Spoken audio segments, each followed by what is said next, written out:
I've listened to I Am by Earth, Wind & Fire for a year. And I listened to it once yesterday. Welcome to Spin It.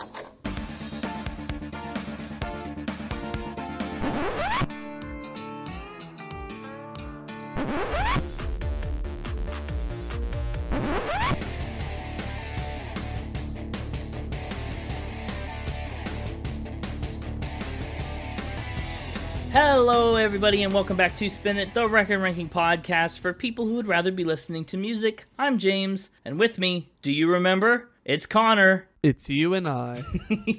That's right. Look at you, letting your feelings show. That's what happens when you're in a Boogie Wonderland. Mm-hmm. Are you in a Boogie Wonderland? I thought you were in the Stone. I want to be in the Boogie Wonderland, but I just can't let go. Oh, okay. If you were in the Stone, you could rock that. You only get to go to the Boogie Wonderland after the love is gone. Oh, that's sad. Wow. Wait. I don't know how to incorporate the last one. We're so close. You really just ended it with just wait. I did. I didn't give you much of a... Oh, no. Okay. Hey, I got it. Hit me with it again. Wait. Oh, yeah. Let's wait for that shooting star to pass. Rough. That was rough. Anyway, we're talking about Earth, Wind & Fire this week. It's been a while since we've done a bit like that. What do you know about Earth, Wind & Fire? I think this is another record that is potentially closer to up your alley. What makes you say that? Well, I don't know. It's just, it's kind of classic rock, but also it's got a lot of horns and brass, the things that you've liked. That's true. A lot of funk, a lot of rhythm, a lot of drums, and a lot of ballads, to be honest. Not a lot, but a good couple. Nice, slow love songs. Yeah, that's true. Did you know any? I don't remember. Oh, you don't remember. Well, maybe you should listen to them on the 21st night of September. Oh, I should also mention that at the early part of the episode. I did know that song.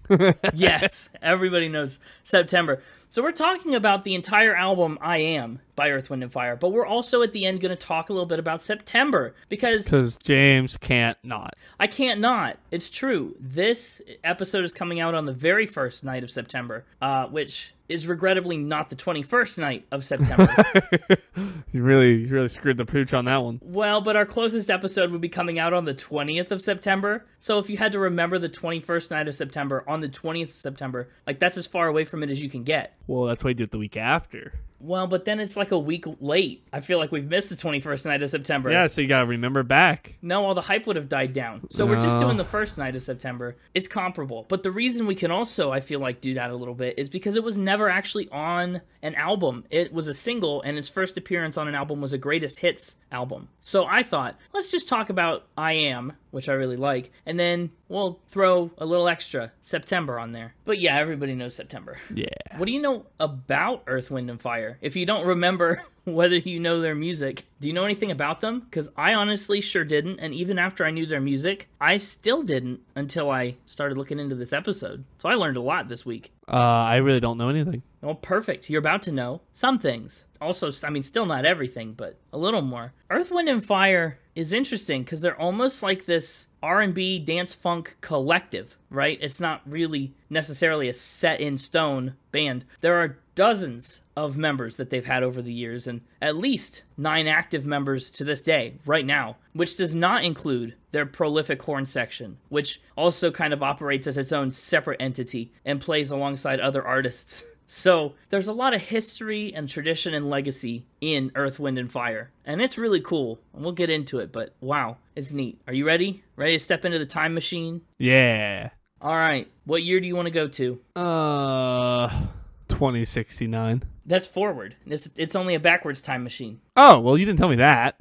Well, in that case, I still want it to be in 69, so I guess I'll just go to 1969. Good, that's actually the only year it was going to go to. Oh, well, I got lucky. It's a one-way, one-year time machine. Oh, can't even come back? No, well, we'll get back eventually. We just have to take the long way. We gotta take the long way? And talk about it, yeah. Gotcha. So we'll be, like, super old by the time we finish this episode. Well, probably 15 minutes or so by the time we finish talking about Earth, Wind & Fire. But we'll find out.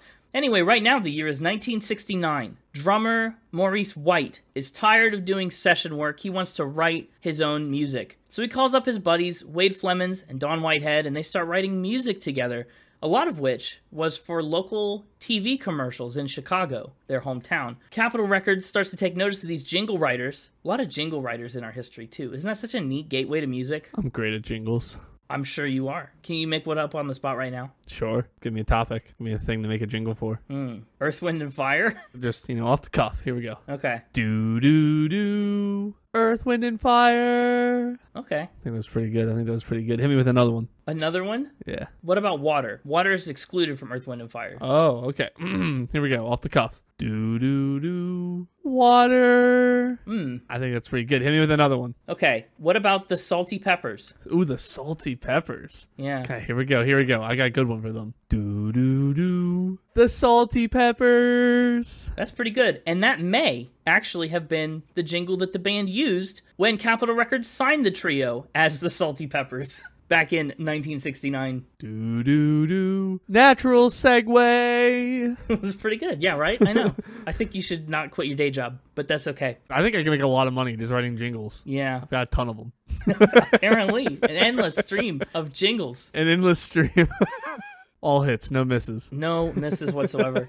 Well, just like their jingles, their singles were pretty good hits, mostly regional hits. They didn't really catch on to the larger national audience. So they decide to mix it up a little bit. Maurice White moves across the country to Los Angeles, starts expanding the Salty Peppers with vocalist Sherry Scott, producer Yaakov Israel, and his bass-playing brother, Verdine White. And that gets them signed to Warner Brothers Records. But, of course, the Salty Peppers name had to go. It was not going to work out. It's not a very appealing name. Honestly, I don't even want to eat salty peppers, let alone, listen to them. But Maurice White has always been into astrology, as a lot of the band's work kind of shows. It's very celestial in nature. On this very album, we've got the song Star. So, yeah, he's actually a Sagittarius, which I guess is primarily supposed to be fiery. But seasonally, Sagittarius includes earth and air qualities, depending on the hemisphere and the time of year. I'm not too into astrology, so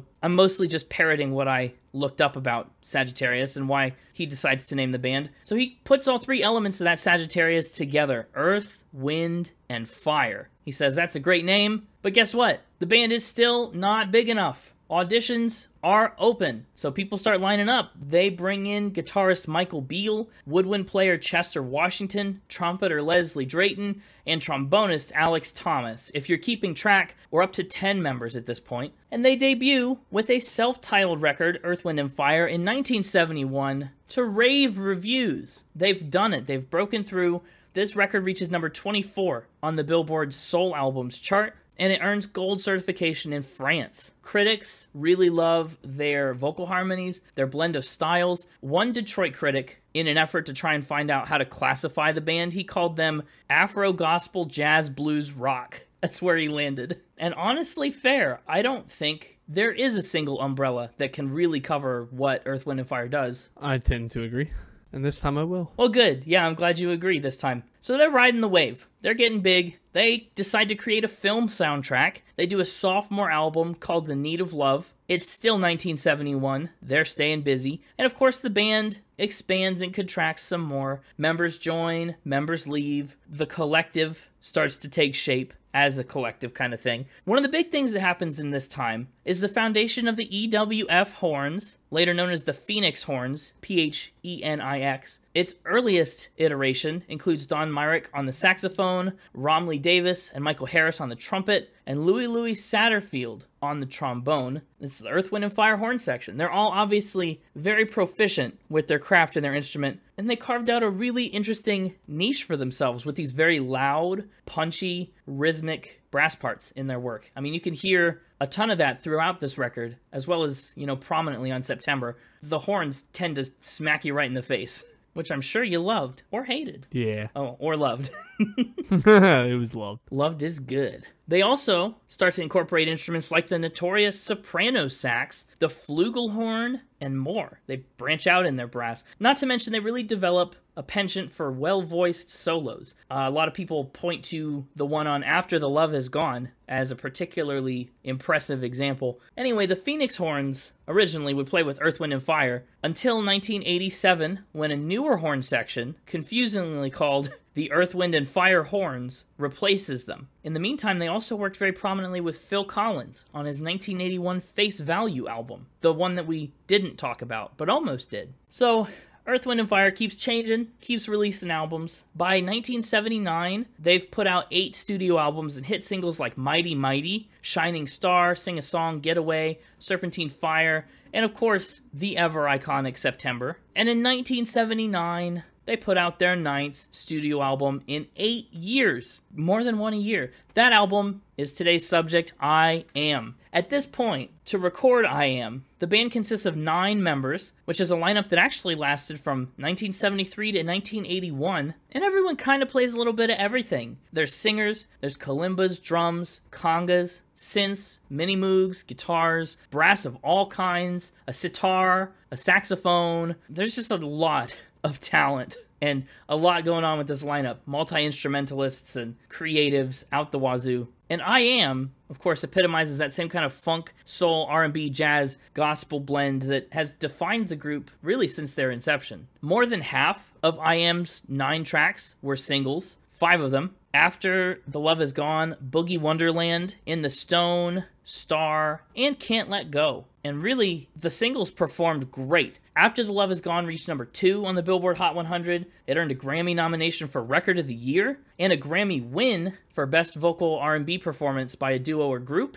Boogie Wonderland also charted at number 2 on the Soul Chart, number 6 on the Hot 100, and earned a Grammy nomination for Best Disco Recording and Best R&B Instrumental Performance. And critics loved, once again, the instrumentals. The Baltimore Sun called it faultlessly produced, so people are loving the music and the sound. But people were not quite as sold on the lyrics, which kind of naturally take a back seat in general. They're not egregious, though. I think while the lyrics aren't necessarily the focal point of many or any of these songs, definitely they don't hurt what's going on. I think you can overlook them. I don't know, was that the sense that you got? Only time will tell. Can't give away all my thoughts. No, but you could give away some of them. I gave away some of them already. Yeah, but some more maybe. Don't get greedy. Just sprinkle in a little thinking. Don't get greedy. Okay. Counterpoint. Get generous. The lyrics are all right.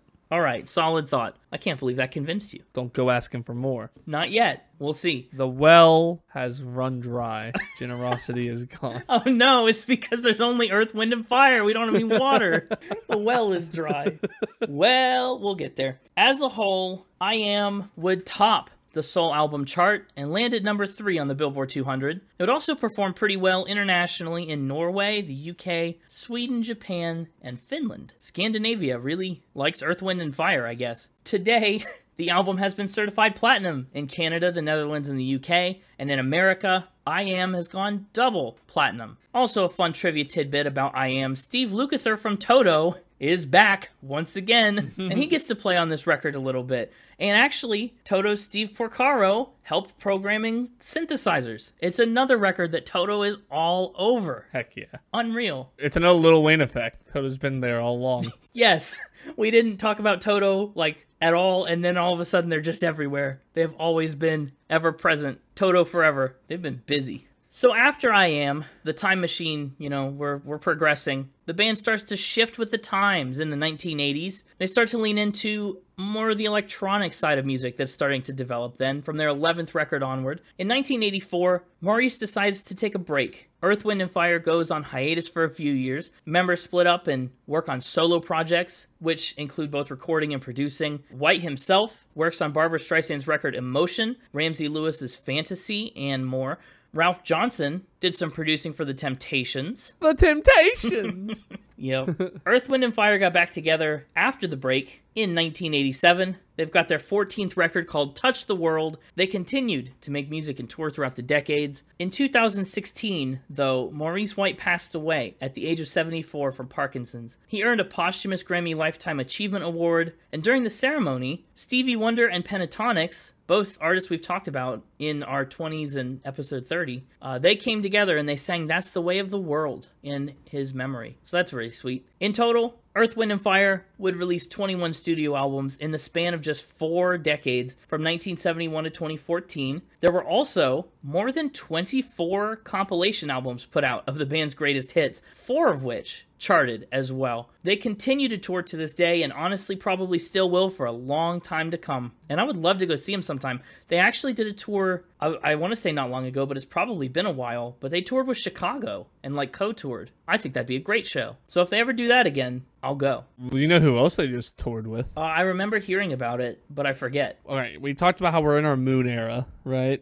Yeah, and I figure all their celestial stuff is going to keep us there this week, Star and whatnot. Yeah, but also we seem to be in a bit of a Santana era. That's it. That's right. Since we've done that episode, we haven't been able to shake him either. It's true. Just here back in like 2022, they did a tour with Santana. That's why I knew about it too, because I saw it on the Santana episode, and then again when I was researching for this one. Yeah, wild.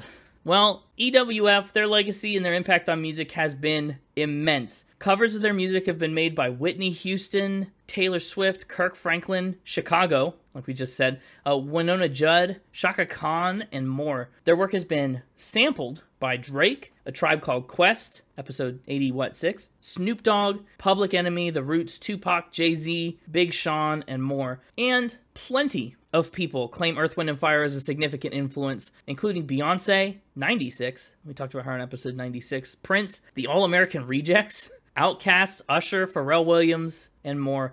It's wild. Producer of legend, Quincy Jones, remember him? You could say no, it's okay. No, I didn't think so.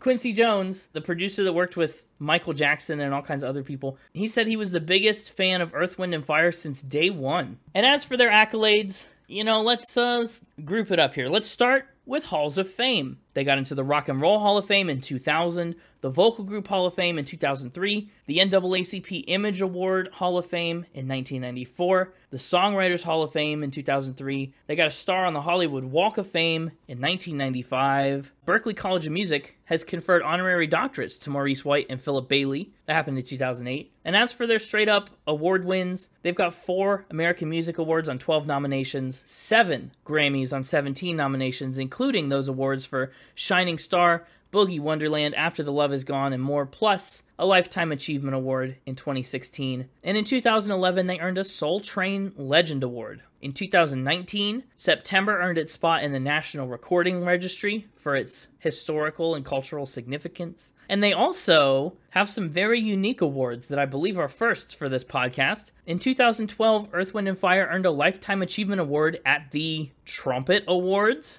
which is awesome. Do you know about the Trumpet Awards as a former trumpeter? I don't know if I have. I'm sure I probably have, but... You didn't aspire, your dream when you were in little middle school band wasn't to win a trumpet award? Can't say it was. Wow, that could have been you. They also earned a Beacon of Change Award from Major League Baseball. I looked into this long and hard, and I don't really know why Major League Baseball decided to award R&B, funk, soul, gospel, jazz, blues, rock band Earth, Wind & Fire with an award from baseball, but they did. Because why not? Because why not, exactly. That's a home run. And that, of course, brings us to present day. We made it. The time machine worked. Present day. Now let's go back and do it again. No, let's not. Let's not, though, because then... Hit the button! No! Oh, shoot. Well, now we gotta play Factor Spin from 1969. Oh, we can work our way forward. During Factor Spin. We can go in chronological order. Yeah. I like that. Oh, that's fun. Yeah. I like it, too. Sure. Well, let's get him out here and do that. If the mixtaper's ready, then we can play a 5-decade, 6-decade-old round of Factor Spin. 5.5. Hey, it's me, the mixtaper. Hello, mixtaper. How you doing in this fine year, 1969? I'm a star. There, see? Oh, that's how you worked in Star. How Connor could have worked in Star. I'm better than him. That's why I'm the star. Ah, yes. Well, I also make better jingles than him. Nope, we're not going down that road. That's okay. You sure? For once, I'll take your word for it. I'm a master jingle artist. You're a master jingler? Yeah. So, the last 2 weeks have been pretty hard on you. First, 2 weeks ago, we had Journey, where... That's the one thing Connor's better at me, then. Factor Spin. He's got my number. Yeah, he must. You lost 3-1 there. Oh, that was rough. Including you lost 25 out of 25 on your clever, really ingenious little game, Steve or Perry. Yeah. It's a pretty good game. It was. Then, Brooks and Dunn last week, you got a hit on that first spin you threw out, and then I got you the rest of the time. So I think you're owed one this week. I'm owed several. It's true. It's true. Well, do you want me to take it easy on you? I can try and throw it. Yes, that's what I've been begging for. Okay, I'll try and throw the Earth, Wind, and Fire episode. Let's see how we do. Please don't. No. You know what? No. Oh, see? You didn't like it when Connor did it. You don't like it when I do it either. There's a level of honor to this game. Yeah. Listen, I'm nothing if not integrous. That's right. We all play with integrity around here. And so, in chronological order, since we gotta take the time machine back to the present. Oh, that's right. So you have your facts in chronological order. Yeah. They had a pretty magical show. Like a magical concert? Or are you about to tell me they did a magic show? Knowing you, really could be either. It's both. Both? Did they have a magic show during their show? That's what I'm telling you. Awesome. Okay. What kind of tricks? Did they do the tricks, or did they have a magician come and do tricks in their presence? They did the tricks. No, okay. What kind of tricks did they do? They did things from making themselves levitate on stage while performing. Jeez. Teleporting up into a pyramid above the crowd. Wow. So the time machine thing really is working out for this fact. That's like part of it. Yeah. Pretending to get crushed by speakers. Oh, jeez. Okay. And you said they had a magical show. Are you just talking about their stage act in general was very magical? Yeah, it was very magical. I just didn't know if this was like a specific or special performance, or if this was just like their normal thing. No, this is their normal thing. They were the first stage band to incorporate magic into their shows. Oh, I like that. That's really cool. So these tricks you talked about sound really complicated, right? Yeah. Like levitating, disappearing. Did they come up with these? Whose idea were these tricks? How'd they get that to happen? Well, Maurice White was actually part of the Magicians Guild. What? Yeah. Oh, that's cool. But yes, they hired magicians to design their shows for them. Specifically, they got Doug Henning to design it, along with a young David Copperfield. Whoa, really? One of David Copperfield's first gigs in magic was designing Earth, Wind, and Fire's magic shows. That's awesome. That's what I'm claiming. You said really as if right. You were like wanting confirmation that was true. Yeah, I won't get that till the end. I like it. He likes it. And honestly, I believe it. I have a little trouble with this David Copperfield thing you just said. Oh. That's definitely a big name that I think would either be a reason that you know this, or like you'd use to try and lend it credibility, but could be a lie. But I totally believe the part of them like doing magic at their shows. That seems, on brand. I'm going to say it's true. Locking in true. Yeah, I'm locking in that this is a fact. This is a true fact. Oh, right. Oh, no, I was supposed to throw this. No, we agreed you weren't going to do that. Oh, you're right. Yay! Well, your goal is still to go 50-50. Okay, right. Well, I'm halfway there. I guess I'd be halfway there no matter what just happened. You're a quarter of the way there. There's 4 of them. Yeah, well, that's true. Right, I've got half of one category that I need. Yeah. Okay, so really, David Copperfield did the magic for Earth, Wind, and Fire. Yeah, for one of his first gigs. Awesome. That actually leads me into my next fact pretty nicely. Ooh. They had a pretty magical show. Oh, my gosh. Not this again. So, is this one, are you talking about just a general stage show, or are you talking about a specific performance? Specific performance this time. This one's a specific one. Okay, what was so magical about it? Did they get to perform with somebody? Was there a guest there? Was it sentimental? They got to perform for somebody. Ooh, was it for a magician? Yeah. Really? Who? Was it David Copperfield? No. Darn it. But they performed while he made them disappear in front of a 20,000 fan crowd. Wow, that is a pretty magical show. That's totally not what I expected. They are, okay, on a platform, on a stage, I presume. Yeah, they were on stage performing, and David Copperfield made them disappear. He does, yeah, so... And made them reappear like the back of the theater, still performing. I have seen David Copperfield live, and it blew my mind. Which I'm so jealous of. I know. Well, I can believe that this would be a thing. He did a couple different tricks like that, where something would appear in a place it shouldn't be, or especially in the back of the room. He's the disappearing man guy. He's known for making things disappear. Right. And reappear. Yeah. Statue of Liberty, elephants, cars. Right. So that was my next thing. When he made the Statue of Liberty disappear, he just sat everyone on a rotating platform, and then the platform rotated and they looked somewhere that wasn't the Statue of Liberty. And they were like, whoa. But that's really clever because they didn't realize they rotated. It is, and it's, I mean, mega impressive. So what's the illusion like for Earth, Wind, and Fire? Does he throw a sheet over them? Does it go dark? Like, what happens? How does this play out? I don't know. I couldn't find a video of it. No, because that's generally not a thing they let you do. 20,000 people saw this? Yep. That's an arena. That's an arena of people. Yep. Oh, that's hard. And was this like an exchange thing? Because I almost asked if they played for David Copperfield because he did magic for them. I almost said in the last fact, did they exchange? I don't know. Yeah, they seem to have always had a pretty good relationship with him. Well, it would appear so. I'm going to say that this is also a fact. Also a fact. Yeah, I think he... Oh, but you could just lie about this. If they had a tie to David Copperfield, why wouldn't you lie about this? Locking in fact? No. I'm going to lock in spin. Locking in spin. Yeah, As soon as I said it, I was thinking, and I was like, if they do have a tie to David Copperfield, I feel like whether he did a trick with them or not, that'd be an easy thing for you to lie about. And it's not like a super... I mean, it is a really cool sounding trick and complicated to perform probably, but like also he could do that with anybody or anything. And so I feel like you just took a trick that you know that he does that you like and maybe snuck Earth, Wind, and Fire in there because you thought I would think that it was true after making the connection between them in the last fact. Maybe. But anyway, I think it's a spin for that reason. Fair enough. Well, I'll have you know this was not the order I was going to give them in, but because Connor hit the time machine, this was the order I had to give them to you in.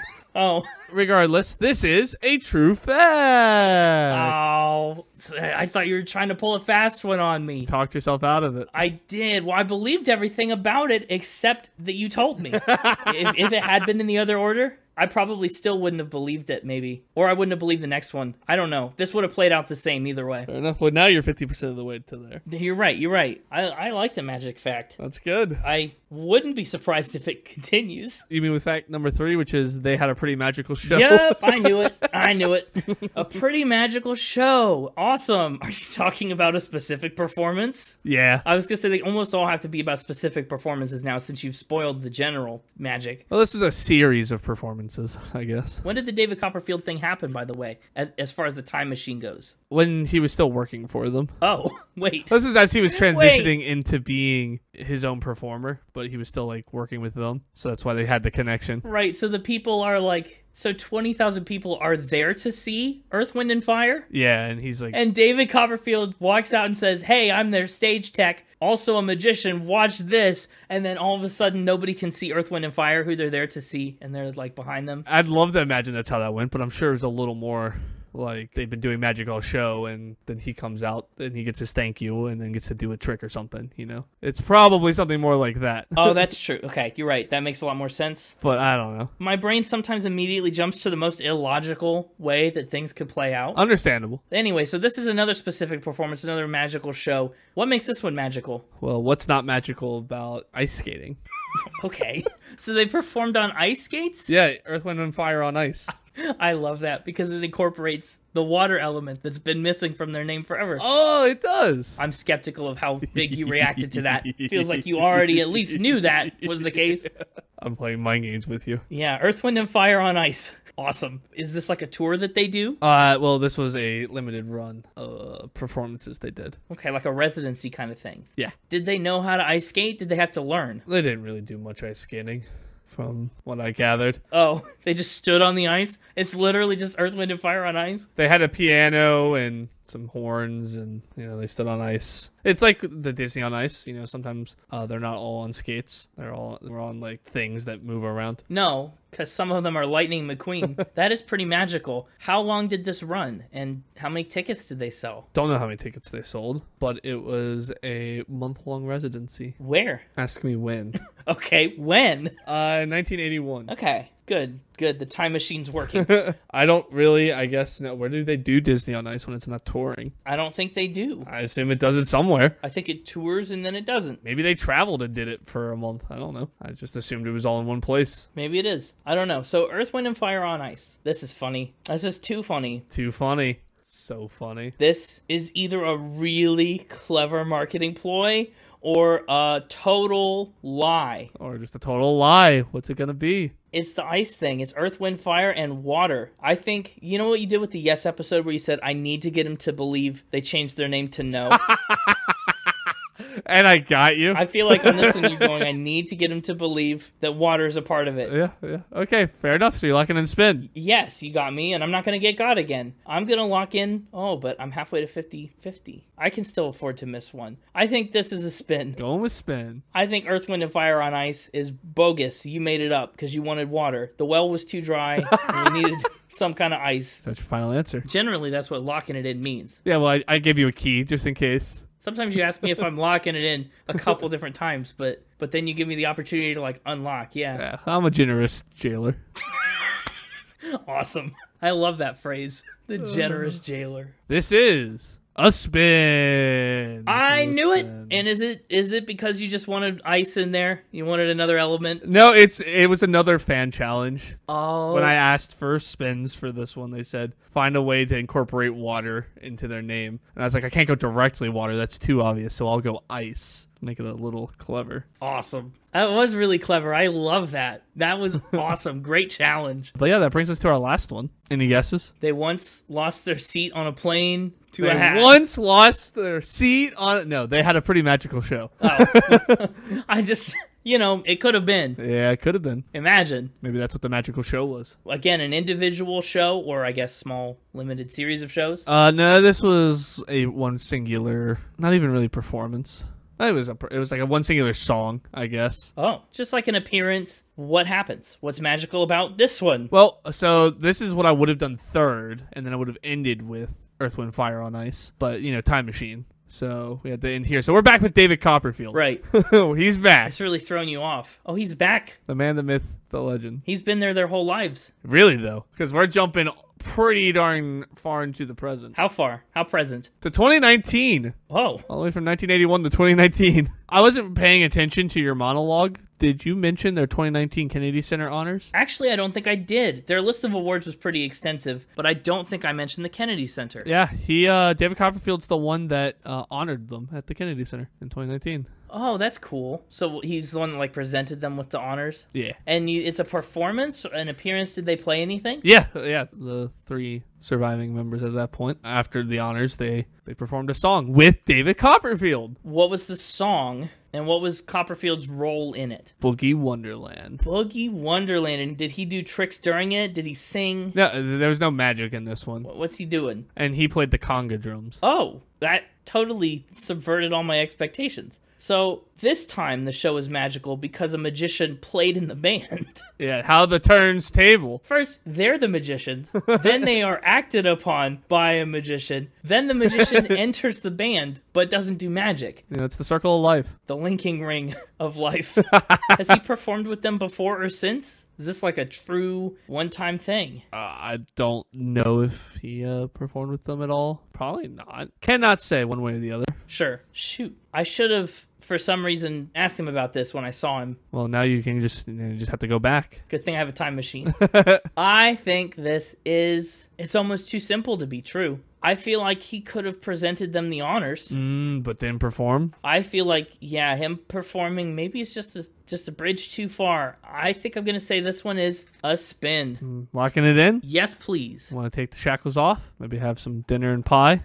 No, I'm shackled up. I'm locked in. I think this is a spin. I'll remind you that your goal is to go 50-50. Oh, that's true. Would you like me to unshackle for some pie? I could go for some pie right now. Some, fact-flavored pie. Then in the spirit of the year of healing, I suppose I'll change it to fact, but I just want you to remember this moment. This is me pulling the thorn out of the lion's paw. I'm just a mixtaper never forgets. He just lies about remembering. Okay. This is a spin, you idiot. I can't believe you fell for it, you big dummy. Oh, no. You're so dumb. I can't believe it. I should have just not unlocked. I tricked you. Got you to change your answer. How did I let this happen? Wow. Yeah, this is spin. You pretty much nailed it right on the head, though.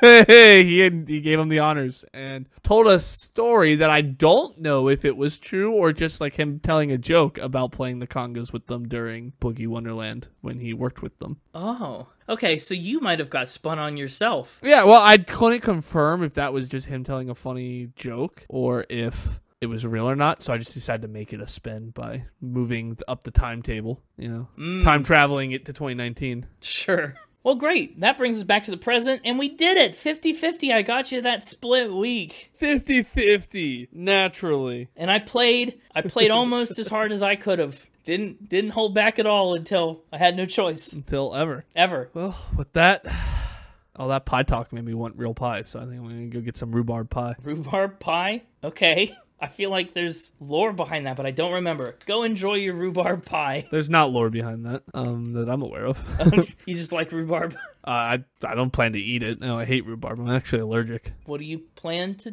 do, or is it better that we don't know? It's probably best for everybody involved to you leave the dastard to his dastardly ways. Yeah, I think experience tells us that's true. Well, enjoy your pie, or don't. We'll never know. You're going to enjoy it, that's for sure. Yeah! Well, that's interesting. Wonder what he meant by that. You certainly got all the cameras out of your apartment. Yes? Maybe? I don't know. The mixtape art concerns me sometimes. Let's talk about the album art of I Am. What'd you think? I am going to talk about the album art. Oh, clever. Wait, is that the first time? I think that's the first time we made that joke this episode. Oh my goodness.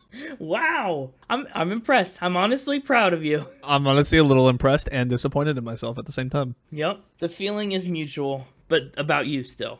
I feel that way about me. Yeah. Well, the album art, it's again very inspired by religion. Both the album's title and its cover art, spirituality, astrology, all of that goes into what I Am is. I Am itself is a phrase derived from the Bible's Old Testament. God talks to Moses, and the album cover features all these columns leading up to this massive bright star up in the heavens. So, very big again into that astrology, astronomy, space themed. So I consider this a continuation of the Moon era in some ways. It's a very colorful cover too. All the blues and greens. Yeah, the bright white light in the middle. It's kind of got a weird moon look to it. It's true. It's rather moonish. Also, the first song's called In the Stone. Could be about the moon. The moon is a stone. And the moon is a stone. It's true. We're still here. Just saying. Other Earth, Wind & Fire album covers feature pyramids, thunderstorms, geometric shapes, statues, other iconography, other symbolism. It's very steeped in that kind of mythos and tradition. Verdine White said Maurice came up with the whole concept for the artwork. I think it really reflected our view of the world, the globalization of the world, the things that are happening today in the late 1970s, and what we see all over the world with wars and other things. We've always been conscious of what our worldview has been, so our album covers have always reflected that. Hence, columns and potential moon sighting. But yeah, like you said, the first track on the album is In the Stone. So you obviously knew a little bit of Earth, Wind & Fire, right? So what did you expect? Does In the Stone live up? It does. It absolutely does. It gets me in the mood for this album. Fantastic. Did you know anything from this album prior? I mean, aside from maybe Boogie Wonderland? I mean, do we get to count September since we're talking about it? Yeah, I think you can count September. That's a given. And yeah, Boogie Wonderland. Okay. So, In the Stone's new. Yeah. That's exciting. Sounds like it's a winner. In the Stone. I need to pull up the lyrics. Well, you know those three. It's a good song. It's about how true love is permanent and unwavering and written in the stone. Here's the thing. The lyrics are strong. They're good. It's just I cannot divert my attention away from the absolute magic happening in the music to even care a little bit about the lyrics. I know, it's hard. It's so hard. The lyrics almost, like the singing almost is just another instrument. Like, this is almost an instrumental track with how, like, crazy the instruments are going. Oh shoot, the whole album is darn near like that, and it's Yeah. not to discredit the lyrics, because they hold their own when you dig into it a little bit, but Yeah. I just cannot do it in the moment. It's such a rare album that can do that to me, but I Am, and honestly Earth, Wind & Fire as a band in general, just has that knack. This is the first time I think we've really gone this funky. This is a funk album. We're in a real funk right now, but not in a bad way. No, a good funk. We're in a good This is a good funk episode. Yeah. Like stinky cheese. You know what else is made of cheese? Well, for In the Stone, co-writer Allie Willis told the story of, writing it. She said there was an original melody to it, and then when I heard the record itself, the background melody became the chorus. The real melody is in the background parts. And I remember being very upset about it because it went from being this unbelievable song to me to kind of being a feel. But the thing I love about In the Stone is that I absolutely love marching bands. So she calls In the Stone a marching band classic. Yeah, I can agree with that. I think it's the horns. I really think that's what takes it there. Yeah. And the drums in particular. Oh, yeah. Those are the big things. I particularly love the bridge on In the Stone. It kind of takes a second to back away, and then the horns just exploded right back out. You know what you don't hear? Any woodwinds. No woodwinds? Because they suck. I bet you do hear woodwinds. There's no way. We talked about how there's, like, saxophones in here. They're woodwinds, but they're also kind of... I mean, have you ever seen a saxophone? I could hear the air quotes in your voice. The saxophone is the least woodwindy woodwind. I mean, it's true. They're an honorary brass. Yeah. This seems like an unrelated rant. Yeah. Soapbox, step off the soapbox. I just triggered a whole war with all the band listeners. Yeah. I just love the bass and the percussion on this song. The production is so clean. I feel like any point in this song, I could pick out and focus on any individual instrument at any given time. And they're all doing something unique and captivating. But you could hear it all so clearly.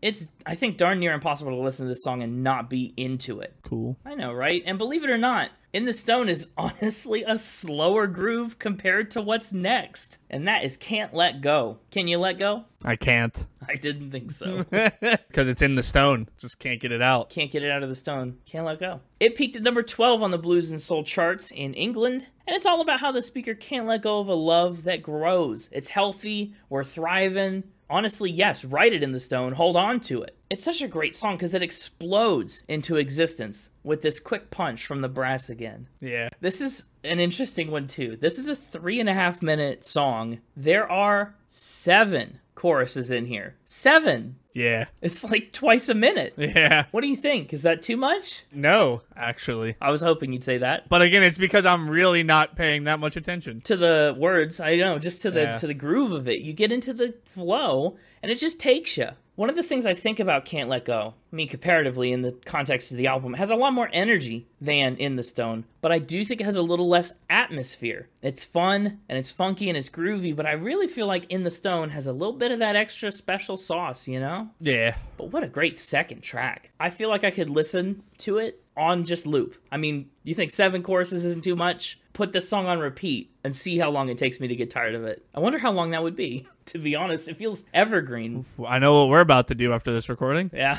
we'll find out. We'll put it to the test and let you know when it just finally gets to be too much. I just realized that's a face in the bright white light, isn't it? Of the cover? Yeah, on the right side of it is a side profile of a face looking left. Let me get a bigger picture pulled up. And it looks like it's looking at like a fetus, maybe a 6-month baby. Oh, it is. Like Wow. that's absolutely what it is, right? I guess I never zoomed in on it that much. It's totally face and a baby. And well, you know what? Okay, that adds to the symbolism again with the whole cosmic astrology thing. Yeah. That's like from birth to death. Like, Well, and I mean, I know this song is about his love for a woman, right? yeah, in theory. But we don't know the gender of that baby. The chorus is "You're my woman, baby, love." Maybe it's a woman. Maybe it's a baby woman, a little woman baby. Okay. Yeah, it could be. The point is, though, I guess this album is meant to encompass like so many different stages of life, so many different emotions of life, and I guess to put a human and a baby in the album cover there, I guess it kind of just is meant to further emphasize that. It's hard to tell if that's an old man or not. It kind of looks like he's got a beard. He kind of looks bald and maybe a little wrinkly, depending on the angle I'm looking at this. Yeah. Could be an old man and a baby, and then they're like, the baby's upside down, so it's like a little circle of life sort of thing. Yeah. Yeah. Good. Well, you can pretend we said all that when we talked about the album cover. We just didn't notice it until right now. We said that was the moon. Also, if we hadn't shoehorned that in to be the moon, I mean, this song, Soul Chase the Moon, oh babe, I mean, we're there. It doesn't matter. That's true. Whether we shoehorn it in or not, we're in our moon era. Yeah. I swear I'm not doing it on purpose. Well, So we got through the two fast songs. I think it's much needed to slow it down a little bit. And that comes in with After the Love Has Gone. Ballad Guy, you're up. What'd you think? Is this on the same level? Is it a different kind of thing than the first two songs? It's on a different level, just because it's a slow song compared to the fast-paced other one. But it's still got that same, like, there's still magic happening with the instruments. So true. It's so good. Especially that chorus. Yeah. After the love has gone. It's great. And actually, this is one where the lyrics are honestly not so bad. And I think it's because of its slower nature that I can actually... Slow it down. You can actually get into the lyrics a little more. They're more of a focus. Yeah, you're not grooving along so hard. You just can't think about it. You're not too busy going ba-da-ba-ba-da with the trumpets. You're not overwhelmed. Yeah. Yeah, and the lyrics are awesome. You know, the song's all about what happens and the feelings that persist after a relationship fades away, after the love has gone. Something happened along the way. Yesterday was all we had. After you let go. Yeah. How could you lead me on and not stay around? After the love is gone, what used to be right is wrong. Can love that's lost be found? It's great. Actually, the lyrics to this song came about by accident. Really? Yeah, they did not intend to write this song. David Foster was playing a song for Motown Records, trying to get a record deal, and he forgot the chorus of a song that he was singing right in the middle of performing. So he started to ad-lib some lyrics, and what he was singing turned into the chorus for this song. It just came out of him, just in a spontaneous, spur-of-the-moment thing. Once they decided to try and turn those lyrics into the song, they finished the entire thing in less than 45 minutes. Incredibly quick write. And incredibly successful write, too. This song peaked at number 2 for 2 weeks on the Billboard Hot 100, and it was a Best R&B Vocal Performance Grammy winner. 45 minutes to write a Grammy-winning song. It would be the first of 16 Grammy wins for David Foster. And actually, interestingly enough, this is the album's only track without contributions from Maurice White. I do love the sax solo at around the 4-minute mark. Yeah. Oh, gotta give it up for the woodwinds. Yes. Well, they have their moment. They do. I love so much about this song. The tender side, like, it's very nice. And some of the synth sounds that they use are unique, but not overbearing. Like, they complement the overall energy of the song really well. It's also really great musically. You know, there's this build into the chorus with back-to-back consecutive major chords, which is really just so rare and effective. And actually, the band called this one of the hardest songs to record, too. They said they would try 6 or 7 times a day to try and capture the vibe that they were going for just right. But it only took once for them to nail it. And when they did it right, they said it sounded like Earth, Wind, and Fire. Like they just knew when they hit the jackpot. That's fair. It's got to be a hard song to record, but man, is it beautiful. It's really an opportunity for them to let their feelings show. And they take that opportunity yet again on track 5, Let Your Feelings Show. The funk comes right back. It's also super drummy. What do you think about Let Your Feelings Show and all those hand drums at the beginning? Baby. Maybe that's the baby on the cover. Oh, maybe we're in our baby era. It's just such a good song. Yeah, it's my least favorite of the 4. That's fair. I mean, it's hard to beat the first 2 and 3. Yeah. It's much more in the vein of Can't Let Go, but it's not as fast and it's not as intensely groovy, especially with the brass. It's a lot more percussion focused. I think musically, it's just so hard to follow up a song like After the Love Has Gone. Anything they did would have felt a little strange. Plus, this song is long. It's more than 5 minutes long. It's the album's longest track by like a 30-second margin. I don't know. How's that hit you? Oh, wow. I guess I didn't notice. Yeah, it feels long to me. Mostly because there's not as much in-your-face-ness about it. I think the falsetto on the chorus is great, their vocals, but honestly, it's nothing new. They've done it before on this album, and they'll do it plenty more after. The standout part is really just that post-chorus breakdown, some of the fancy bass parts, and that's about it. I think it serves its purpose well. As a transition piece between After the Love Is Gone and the next track, another majorly famous Earth, Wind, and Fire hit, and that is Boogie Wonderland. The one that David Copperfield played. That's right. Yeah, David Copperfield was on this one, played it magically. Unknown if he actually played on this one. So he says. So he claims. Famous deceiver. So who knows? This is probably, I think, the most disco we've ever dared to go in 113 episodes. How do you feel about disco, just generally, as a genre? I like disco. It's one of my go-to dance moves, is to do the little... To the point thing? Yeah. Does that have a name? It has to have a name. It's become synonymous with disco in my head? Yeah. What is that? The disco dance. But disco is like a whole genre of dance. What's the disco finger? I guess it's just called the disco finger. There you go. Okay. It's also commonly referred to as the Travolta because of Saturday Night Fever. Oh. The point is quintessential disco. Well, this song makes you want to do the disco point. Allie Willis also commented on this song. She said, at that time, disco was all you heard, and it was very positive sounding stuff. So I think their concern was more that they do it very distinctively. And Boogie Wonderland is a very different kind of disco song. It's much more heavily orchestrated. Chord structure's different. Lyrically, it's certainly different. So I think they were happy to have something that could pass in that genre, but it wasn't really of that genre. It's unique disco, apparently. She also said that every song around that time had boogie in the title. 1978 was a big year for boogie, so they really wanted to play off that. And they did. Boogie Wonderland was an international hit, but it almost didn't belong to Earth, Wind, and Fire. Really? Yeah, it was actually written for another group called Curtis the Brothers. Not as good. Not as good, but Earth, Wind, and Fire actually played the instrumentals for them. Oh. Yeah, the producers listened to the song and they were like, okay. The instruments are pretty good, but Maurice White should probably be the vocalist on it. So they begged and they pleaded, and he gave in, and he eventually just did it for Earth, Wind, and Fire. I'll be honest with you. Yeah. I know this was like the one song I knew from this album. Wasn't my favorite after hearing some of the stuff that came before it. No, same. Which is interesting because it's the Spotify most popular song. It's just the one that people know, but I definitely was in the same boat. I picked this album based on what I knew of Boogie Wonderland. I was like, oh, big hit. I want to know Earth, Wind, and Fire, and what a better place to start than this big hit song that I already know. Well, boy, was I surprised. Yeah. Color me surprised. With almost everything else on this album, Boogie Wonderland is probably bottom 2 or 3 for me. Really? Yes. Yeah, genuinely. That's wild. Huh. I would have put it in my middle third, I think. Okay. I mean, I'm close to the middle third if it's at the top of my... I don't think it's my least favorite. Despite the song's happy sound and all the positive connotations of boogieing, it's actually intended to be a pretty dark song once you dig past the surface. These people are using dance and disco and bars as escapism. They're supposed to be an escape from the reality of their lives, and it's actually starting to eat away at them slowly.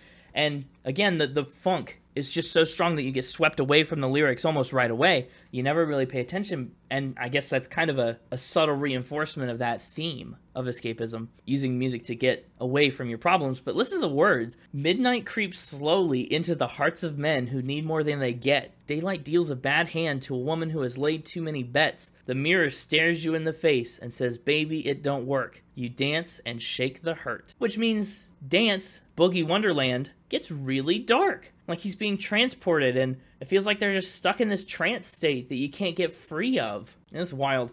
I think it's easy to miss the dark side and upsetting interpretation because it's just so well disguised. But yeah, it's just the lyrics get so much of an afterthought here. And I think it's impressive, downright impressive, that they can craft a song like this. Maybe it's one of the better executed songs on the album despite being towards my bottom favorites. Yeah, that's true. And now let's talk about track number 6, cruising through this 9-track album, Star. Sure are. Not the moon. Still astronomical, spacey. I like Star a lot. Starlight, star bright. Yeah. Not to be confused with Shining Star, their other big hit. Different, but also great. Yeah. Star. I love the really, really cool synth right off the bat in this one. It's almost like a lullaby, right? Like a little nursery rhyme song right away. Yeah, well, I mean, it literally kind of is. It's like backwards from the like traditional rhyme, right? Yes, and actually that's pretty much what it's drawn from. Yeah, I mean, they sing star bright, star light, but it's what? Starlight, star bright, the first star I see tonight. I wish I may, I wish I might have the wish I wish tonight. Yeah, it's like that. Have you ever noticed? I feel like most of that poem has been used in other songs, like referenced, right? Starlight, star bright here. I know I've heard the I wish I may, I wish I might. Yeah. But I don't know if I've ever heard the have the wish I wish tonight part. You might be right. I don't know. Why doesn't that come up much? Why doesn't anybody finish it? Weird. I don't know. I think Star is a great song. It's just another example of their strong influence from all that, all the celestial curiosities. It's honestly a pretty chill song where, like, it's still funky, but I think the music drops down to, like, normal levels to let the vocal melody be the standout for most of the song. A different balance, really, for the album, I think. I'll be honest, other than the chorus on this one's probably in my bottom 3. Yeah, okay, that makes sense. I mean, again, with 9 tracks, bottom 3 is, like, sensible. That still doesn't have to be too bad. Yeah. I actually think the verses feel more poignant than the choruses. I think they kind of pull back on the choruses, and the verses are what I walk away remembering. No, yeah, the chorus is catchy. Yeah, it's true. But the bridge, I think the bridge is really good. They get their falsetto going again in a really powerful way. It's nice. I think Star, it's just a fun low-stakes track. Another really effective transition piece, but I think it holds a little more water on its own merit than Let Your Feelings Show does. Do you want to move on to track 7, or do you want to wait? Yeah, let's wait. Okay, track 7 is called Wait. I see what you did there. That was a trap. You trapped me. I did. I've been trapped. I've been ensnared. I've been other synonyms for the word trapped. Bamboozled. It's not a synonym for trapped, but it's a synonym for what I did to you. Hoodwinked. Oh, good movie. We should watch that. I've never actually seen it all the way through. I don't think I've seen more than clips of it. That's neither here nor there. Wait is another... I did. Different. Not even close to this song. Wait is another really emotional, moving ballad that I love so much. And honestly, here's my hot take of the episode. I probably love it more than After the Love Has Gone. Is that a hot take? Wasn't the hot take I thought you were going to make. I was about ready to agree with you. I don't know if I agree with that one. Oh, what was your hot take? I liked it better than Boogie Wonderland. Oh, yeah, that too. No, I think you're right. I think Wait's better. Yes. I guess, wait, my take maybe isn't that hot then if we all agree. It depends on popular opinion. It's a hot wait. Yeah. There's just something about the rhythms on it. You know, they ebb and they flow just right. They hit on some interesting offbeats that really just scratches the itch for me. I love it. It also has a certain, determination to it that After the Love Is Gone lacks. That one is, noodly and sad. This one really asserts itself. Yeah. It makes a statement. Even lyrically, when you're not necessarily listening, they say, I come prepared to walk side by side with you, baby. Like you're prepared, you're ready, you're in it for the long haul. It's just an interesting concept, too. It's not a song of, wait for me or something. It's a song where he kind of says, I'm ready right now. Just wait and see how this ends. You're crazy if you think we're just friends. Things are inevitable between us, so wait for that to happen, which is an interesting angle. I also can't believe Wait is one of the shortest tracks on the album. It's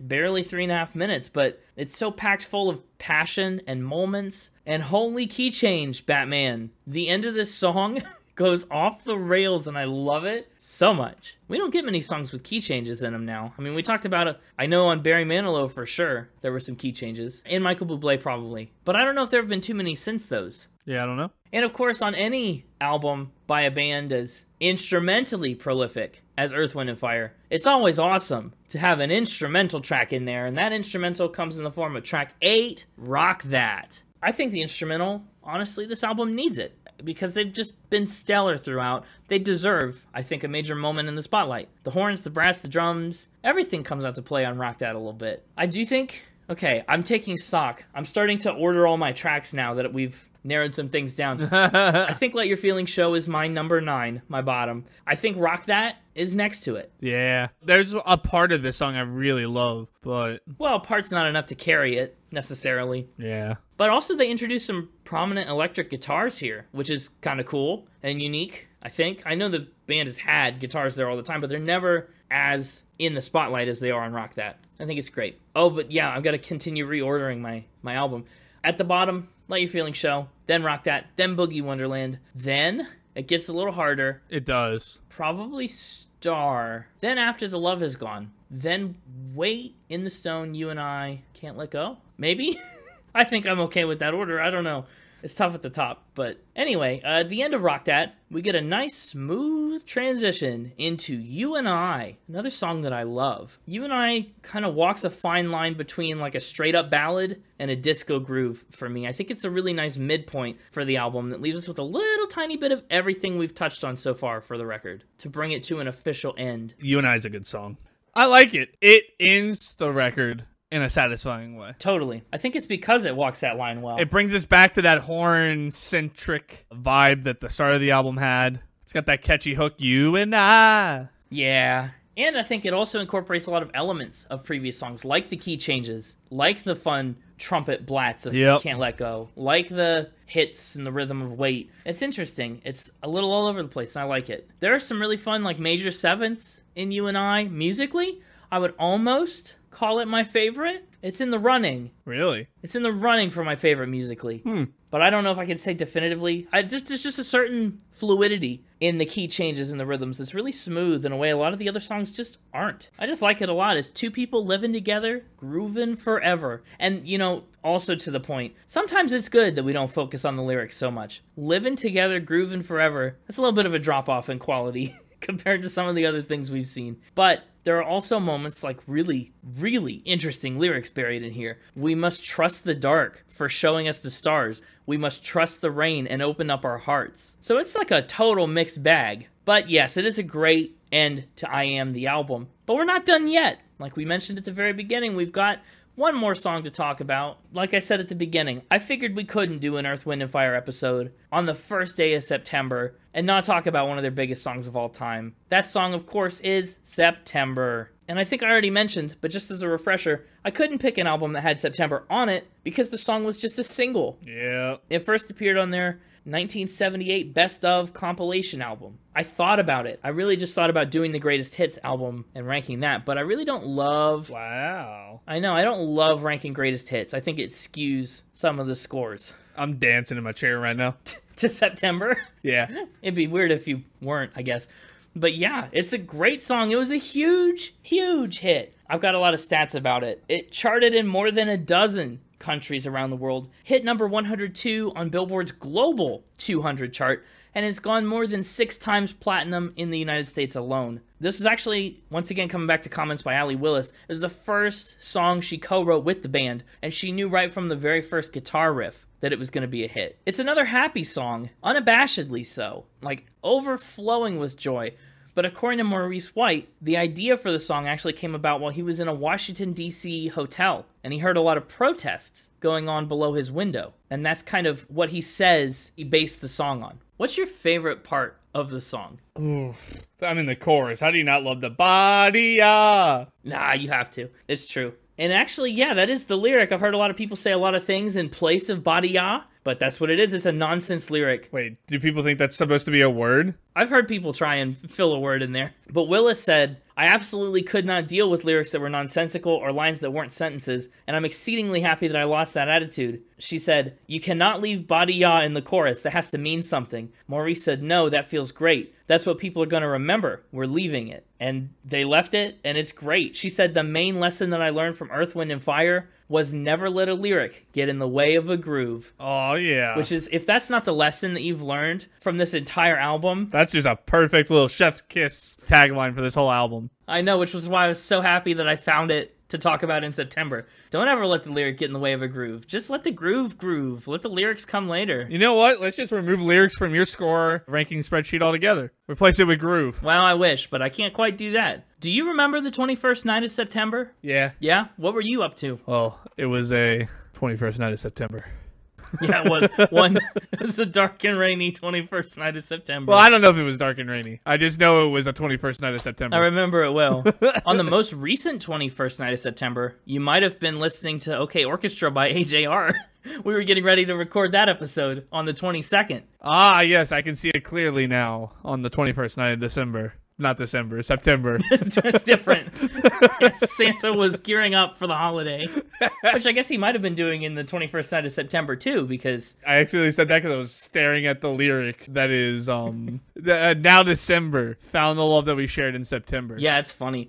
Also, do you know why they picked the 21st night of September? Why? Well, for years and years and years, they maintained that the date was chosen totally arbitrarily, right? They just said, we like the way that it fit into the song, we like the sound of it. Yeah. We just picked it because that was what fit. Don't let the lyric get in the way of the groove. And then later they revealed that that is the night that they got into the time machine. No. Oh.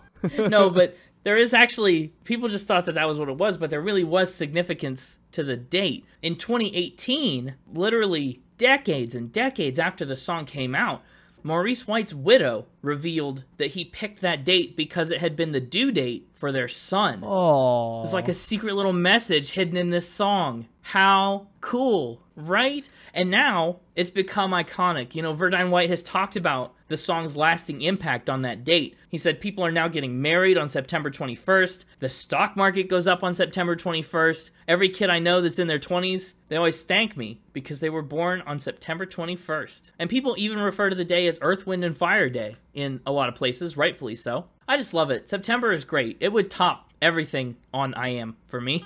I think. Fair enough. Yeah. Also interesting, Taylor Swift covered the song and did a very different arrangement of September with a guitar and a banjo and such, which was pretty wild. I listened to that for the first time in preparation for this episode and maybe a future episode. She saw the Bada-yas. No, she didn't say Bada-ya. I think she replaced it with something else. She let him get in the way of the groove. Of the groove. Well, I think it's time for final spin. I'm ready to get into scores. Does that mean Taylor Swift is now on the spin cycle because you brought her up and she did a cover of the song that we Yeah, I suppose she is. When does she officially enter the spin cycle? We've talked about her before. Well, according to you, she had to guest feature on a song or whatever. Yeah, or cover a song that someone else we've done has done. Yeah, maybe officially Taylor Swift will enter the spin cycle today on episode 112. How about that? All right. Okay, final spin time. I'm excited to hear your scores. I'm excited to give them. I have predictions. But I only give one score. Yeah, that's true. And for the record, too, my rankings and scores are just for the 9 tracks that make up I Am. September is not factored into them at all. I just wanted to talk about it. So keep that in mind. Got it. So it's exempt from my top 3 from picking it for the playlist? Darn it, yes. Wait, no, maybe not for the playlist. Whoa. You don't get to pick it for the playlist if I don't get to pick it for my top 3. No, I meant it was exempt from counting against your top 3. Oh, deal. I took that in the Year of Healing direction. Okay. So I'll take that. Yeah. My scores. Music throughout this album is phenomenal. A lot of the things I think about the music I've kind of attributed to the instrumentals. Phenomenal. This record was it. Yeah. Because some of the melodic parts, especially for the vocals, they do get a little bit lost in the shuffle. Not that I mind. Like I said, there's plenty of other stuff going on, but generally I'm giving music an 86. Lyrics, you have to dig. You have to focus if you want lyrics from this album, because they're just going to pass you so fast, you're just not even going to know what didn't hit you. And when you do, it is sometimes kind of a mixed bag, but for the most part, I think it's pretty solid, generally positive reviews. 83 on the lyrics. Instruments and production, super great. 92, no notes. Love it. Awesome. And the overall vibe, groovy, funky, honestly, maybe a little short at 9 tracks. I kind of wish there was a little more. I want more of it. So I'm giving it a 90, which puts its overall score at 87.5, landing it at number 169. Nice. Yeah, I think that's a pretty solid outing. All right. As for me, I guess my top 3 in reverse album order. Whoa, we're mixing it up again. Going through the time machine. Oh, well, wouldn't the time machine mean you're progressing through the album in normal order as you come back to the present? Well, no, we're in the present. I'm taking us back through what we just talked about. Oh, we're like rewinding. Yeah, in reverse album order. September. Yeah, of course, even though that one came out as a single before this album was released. I mean, whatever. Your time machine, your rules. Wait. Oh. Mm-hmm. I think that's my surprise pick. That really is. This is a sleeper pick. I like that a lot. Honorable mention to After the Love Has Gone. Oh, huge jump. Yeah. Through the middle of the album. And since I have 2 picks left, and that was track 3, and we're going backwards, I think that spoils the last 2 are Can't Let Go and In the Stone. Yeah, notable outright snub to Boogie Wonderland. I told you that even though it was the one I knew, it fell in my middle third, which means it only had 1 chance to make it in, and it didn't. Yeah, definitely not a surprise. As for my score, I liked this album a lot. I think you knew I would. I did know you would, and that's why I put it in the Year of Healing. I'm going to give this one 9 dry wells out of 10. I don't know, did this fill your well back up? My well's overflowing right now with groove. My well grooveth over. My well is overflowing with funk right now. I got one funky well. Fantastic. As for my placement in my 9s. That is important. Where are you going to put Earth, Wind, and Fire? Where does these funky horns, this big brass section, where's that going in the 9s? Higher than Jazzy Duke Ellington? Higher than pedagogical Sufjan Stevens? I don't know. What do you think? If I'm you, if I'm guessing where you rank in this one, it's at least my absolute lowest I think you'll put it is above Bon Jovi. You know me so well. It's going right below Michael Bublé. Okay, are you just saying that so I don't sound right? Maybe. Because right below Michael Bublé is right above Bon Jovi. I just want everyone out there to know I nailed that. Yeah. Well, I knew there was no way this would probably go above Michael Bublé for you. That was a you pick. Yeah, but it was close. It was a tough call. Yeah, good. I'm glad. And we've got 10 to pick from here for the playlist. Sure do. Dare I say one of them must be September? Yeah, I mean, it's so ridiculous that we're picking something that's not on the album. Yeah, we straight up tacked it onto the episode, so I feel like it has to make playlist. Yeah, that's fair. Now, in the interest of, like, covering the scope of this album, September's obviously a very upbeat, like, disco groove song. I think we should kind of maybe tend towards more of the slower ballad-type songs. Specifically, I'm thinking Wait or You and I. I am all for Wait. Why don't you want to pick it right now? I just need a second to think it over, meditate on it. Oh, yeah. No, I'm all for Wait, too. I think that's a good combo. Let's do it. Okay, let's do it. We've got September and we've got Wait. So just you wait for September. You don't have to wait for September. It's September 1st right now. Yeah. It's here. But you do have to wait one more week for another episode of the Spin It Podcast. That is true. The time machine won't help you with that. It only goes backwards. You could build a time machine specifically to be able to get the next episode early. That'd be great. Please do that. Please let us know how that goes, because we haven't made the next episode yet. Well, we will. We will have by the time you've traveled to. Mm-hmm. Let us know how it goes. Let us know what you think. But yes, we got more episodes coming. If you want to stay up to date on all that kind of stuff, you can follow us on Twitter, X, @SpinItPod, on Instagram, Threads, @SpinItPodOfficial. They've each got too many platforms to name now. But if you're confused about all that, we're always on the web at www.spinitpod.com. And if you're looking for more Earth, Wind & Fire, if you listened to this album in this episode and loved it like we did, I honestly, personally cannot recommend their earlier 1975 record, That's the Way of the World, enough. There you go. I was waiting on you to accidentally forget the word enough there. Just like, I can't recommend it. I'm sorry. No. I can't do it. No, I can't recommend it enough. That's the one with Shining Star and Reasons and Yearnin' Learnin' and so many great songs. It's a lot of fun. And a lot less 1979 than I Am. So it's cool. Anyway, all that is all that. Be sure to follow us, like, share, subscribe. Next week's episode, I swear, it's our most requested episode of all time. Wow. Ever. I know. Crazy. I wonder who it could be. Who could it be? Maybe, be someone from the Spin Cycle. Oh. Only the people with the time machine get to know for now. You have to stick around next week. But until then, keep spinning. Hey, should I save room for dessert? Or what's the deal with this rhubarb pie? Do you really want any of that rhubarb pie? No, not particularly, but if the mixtaper's bringing it to me anyway, I guess I should be prepared. Like, I don't want to eat, and then he'll show up, and I'll be like, oh, shoot, I just ate, and then he'll be, oh, but I brought you this pie, and then it'll be awkward. I don't know if you should eat it. You think it's a trick? No, not so much. I just think it's going to be bad. Oh. Well, you just never can tell with those supervillains.